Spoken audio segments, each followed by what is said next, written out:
हम लोग जो है HPSC एस्पिरेंट्स है। हमने इंग्लिश का एग्ज़ाम दिया है कॉलेज कैडर के लिए। हमें जो है इस पेपर से जो है बहुत उम्मीदें थी कि भी हम लोग जो है इस पेपर के थ्रू जो है जल्दी ही जॉब लग जाएंगे। लेकिन जो हमारे साथ जो एक बद्दा मजाक हुआ है वो असहनीय है। उसके विषय में जो है जिससे भी हम बात करते हैं, जो भी इस बारे में सुनता है, वो सभी जो है आश्चर्यचकित है कि भी क्या ऐसा भी हो सकता है। तो जितने भी कैंडिडेट थे वो हम जो है वहाँ पंचकूला इकट्ठा हुए। हमने जो है चेयरमैन जी से जो है मुलाकात की। चेयरमैन जी से जब हमने जो है कॉपी चेक के रिगार्डिंग जो है बात की और जो चेकिंग का जो फॉर्मूला है उसके बारे में पूछा, तो चेयरमैन जी बोलते हैं कि भी आप लोग जो है फेल है, आप लोग समझ जाओ कि भी फेल हो चुके हो, आप लोग जो है अब फाइट करना बंद कर दीजिए। हमने जब पूछा कि भी ऐसा क्यों है, उन्होंने बोला कि भी हरियाणा के बच्चे जो है इतने काबिल नहीं है कि भी इंग्लिश लिख सके, इंग्लिश बोल सके। उन्होंने साफ तौर पे जो है बता दिया है कि भी इंग्लिश हम लोगों की काबिलियत नहीं है, कभी भी नहीं हो सकती और आगे फ्यूचर में भी नहीं होगी। तो हमने जो है वहाँ पे प्रदर्शन किया और हमने जो है मांग की कि भी हमारी जो कॉपियाँ है वो रिचेक करवाई जाए, जिसके बारे में जो है जब हम सेकंड टाइम पे जो है वहाँ पे इकट्ठा हुए तो चेयरमैन जी ने जो है वहाँ से हमसे जो है मिलने के लिए मना कर दिया। हम जो है सचिव से मिले। सचिव के सामने जो है हमने अपनी डिमांड रखी। हमने जो है सचिव के सामने जो है कुछ प्रश्न रखे कि भी हमारे प्रश्नों के उत्तर दिए जाए। वे जो प्रश्न थे 35% क्राइटेरिया को लेके थे और रीचेकिंग को लेके थे और जो फॉर्मूला है उसके बारे में थे कि भी ये जो फॉर्मूला किस तरीके से जो है बनाया गया है कि भी इतने सारे जो कैंडिडेट है वो फेल हो गए हैं। लेकिन सचिव ने ये बोला कि भी मैं तुम्हारे इन प्रश्नों के उत्तर देने के लिए बाध्य नहीं हूँ। क्या लगता है क्या सवालिया निशान उठते, किस प्रकार की धांधली या कोई इसमें जो है जैसे हम रिजल्ट को जो है एनालिसिस करने लगे हुए हैं कि भी हरियाणा के सिर्फ और सिर्फ जो 8% से भी कम बच्चे जो है डीवी के लिए बुलाए गए हैं। 92% जो कैंडिडेट है वो हरियाणा से बाहर के बुलाए गए हैं। जब हमने जो है रिजल्ट को और एनालिसिस किया तो ऐसा पाया गया कि एक ही कमरे में जो है 10-10 बच्चों का सिलेक्शन हुआ है और तो दूसरे बच्चे में दूसरी जगह पे जो है 200-300 बच्चों का जो गैप बन गया जहाँ पे जो कोई भी सिलेक्शन नहीं दिखाया गया है। कुछ हमने और एनालिसिस किया रिजल्ट के बारे में।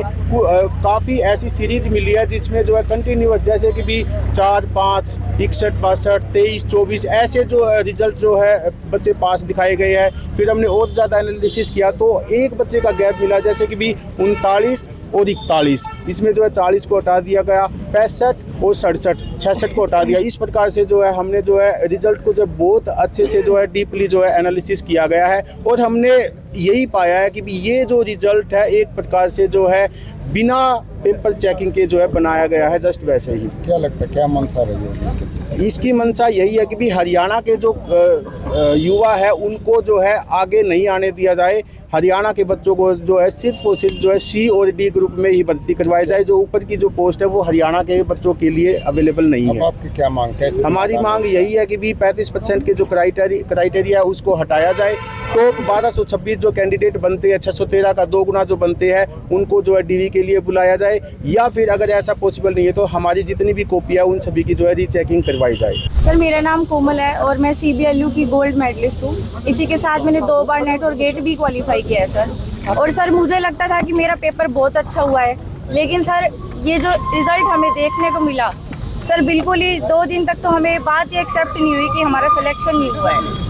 मतलब सर हमें इंटरव्यू देने तक का मौका नहीं मिला सर। दिन रात हमने मेहनत करी। हम इतने खुद को ऐसा नहीं मानते, हम इतने इनकॉम्पिटेंट हैं कि हम 35% भी ना ले सके सर।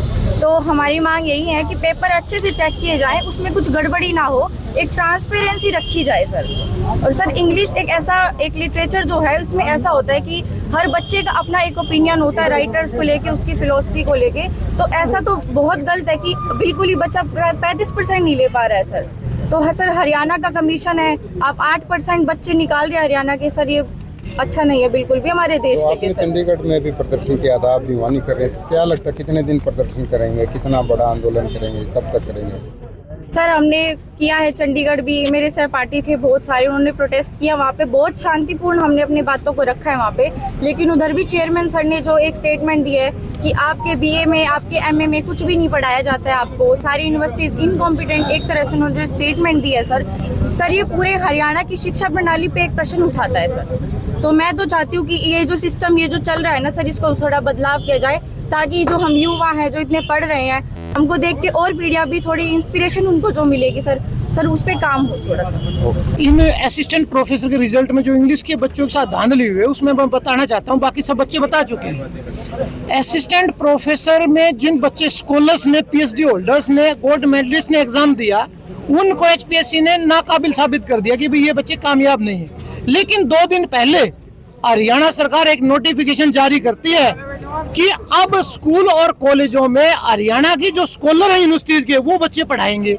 अरे भैया, आप नोटिफिकेशन जारी करते हो कि स्कॉलर बच्चों को पढ़ाएंगे और जो स्कॉलर एग्जाम देते हैं उनको आप कहते हैं कि ये काबिल नहीं है, तो ये दोहरी पॉलिसी कौन सी? इसका मतलब टोटली एग्जाम जो दिया उसमें धांधली। दूसरी बात, जो यूजीसी के नॉर्म्स हैं, वो नॉर्म्स ये कहते हैं कि जब सब्जेक्टिव एग्जाम हो उसके अंदर सिर्फ मेरिट काउंट की जाती है, 35% का क्राइटेरिया नहीं। आप उसको भी गड़बड़ में अड़ा रहे हो, तो ये शासकीय पूरी की पूरी धांधली है। एक चीज कहना चाहता हूँ, एचपीएससी का जो चेयरमैन है वो बिहार का है, और मुझे संदेह लग रहा है कि जो हमारा मुख्यमंत्री बिहारी बना था और अब बिहार में जो इलेक्शन हुआ था, कहीं वहां जो वादा करके आया सारे बच्चे बिहार के असिस्टेंट प्रोफेसर ना लगा दिया उसने। ये इतनी बड़ी धांधली है, तो इसकी जांच होनी चाहिए। हरियाणा के बच्चों के साथ ये सीधी सीधी डकैती हरियाणा सरकार ने की है। हमारी ये बच्ची, हमारी ये बहन जो यूनिवर्सिटी में गोल्ड मेडलिस्ट हैं, और इनको वो कह रहे हैं कि आपने कुछ नहीं पढ़ा, और बाहर से जो ये लेके आ रहे हैं गुजरात से या किसी भी स्टेट से, पहले भी इन्होंने बहुत सी भर्तियों में ऐसा करा है कि एसडीओ की भर्ती हुई, 80 टोटल लगाए, उसमें सिर्फ 2 हरियाणा के और 78 बाहर के। और आज ये जो रिजल्ट इन्होंने जारी करा है, इसमें सिर्फ 8 से 9 बच्चे हरियाणा के और बाकी सभी बाहर के।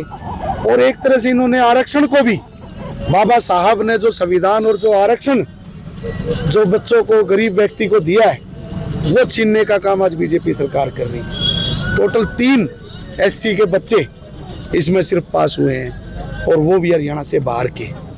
तो ये जो बच्चे हैं, हम इनके साथ खड़े हैं। मैं एक बात इन छात्रों को जरूर कहना चाहूँगा कि आप यूनिटी करिए, आप सारे छात्र इकट्ठे होइए। कांग्रेस पार्टी का एक एक कार्यकर्ता और सभी पार्टियों के जो भी नेता हैं आज यहाँ भी आए हैं, हम सब इनके साथ हैं। इनके आंदोलन में इनसे आगे बढ़कर हम खड़े मिलेंगे, चाहे रोड जाम करने की बात हो, चाहे ताला गेट पे लघु सचिवालय के ताला लगाने, या एचपीएससी चंडीगढ़ के गेट पे ताला लगाने की बात हो।